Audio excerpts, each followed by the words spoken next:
InSight isn't just a Mars mission, it's really a mission to the terrestrial planet interiors. So Mars is kind of the Goldilocks planets. It's not too big, it's not too small, it's just right. If it was too big, it would have retained a lot of activity and erased all the evidence that we're looking for. If it was too small, it never would have undergone the same processes that form the Earth, and so it's really just right. Mars will give us this insight into early planet formation and early planetary processes. Understanding the details of the structure of the interior of Mars will allow us to address questions of planetary formation that we've only been able to guess at before. We are missing cold, hard data, and this is what this mission will provide. The InSight mission is a geophysical mission to Mars. It's going to go to Mars and take its vital signs. It's going to take its heartbeat, the seismic activity of the planet. So we're going to be doing that using a seismometer, a very high precision seismometer, using techniques that have been well developed on Earth to get the understanding of the crust, mantle, and core and sort of the relationship between those.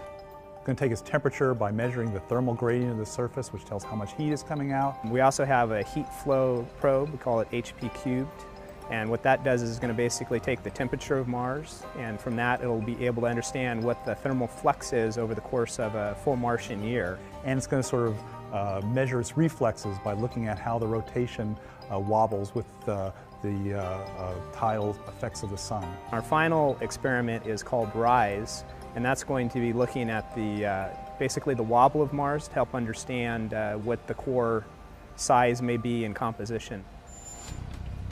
The Lockheed Martin Flight System, our role is to build the aeroshell, the cruise stage, and the lander. All three of those have extremely high heritage from Phoenix. 20 meters, 50 meters, standing by for touchdown. Touchdown signal detected. It's an advantage for us to use heritage designs because we're familiar with them, we've tested them, we've qualified them, they worked successfully on the surface of Mars. We have a really big head start. A lot of things have come together to make it possible to learn a great deal about the interior of Mars from a seismometer. So we have Kinéis that's building our seismometer that's been under development for many, many years. What it does is it just sits on the surface of Mars, and it's like a stethoscope. It listens to what's going on inside Mars. On the HP cubed instrument, we have that being delivered to us from DLR. That also has been under development for many years. And what this probe does is it penetrates into the subsurface up to 5 meters. On its way, it measures the thermal conductivity. The basic mantra of our flight system design is low risk, and with that is low cost risk. We've been to Mars before with the JPL Lockheed Martin team. We've been to the surface of Mars before successfully with Phoenix. We know how to operate the arm.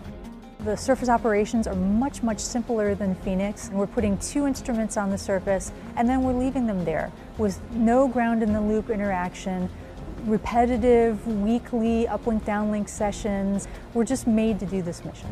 The heritage for InSight extends way past just the flight system and the hardware. It extends to the personnel, the processes, the tools that we've developed, and so forth. With one spacecraft on a Discovery budget, we're really going to be able to do the science that for the last 20 years we thought would cost at least $1 billion to $1.5 billion and require 3 or 4 spacecraft. We have very robust margins built into InSight.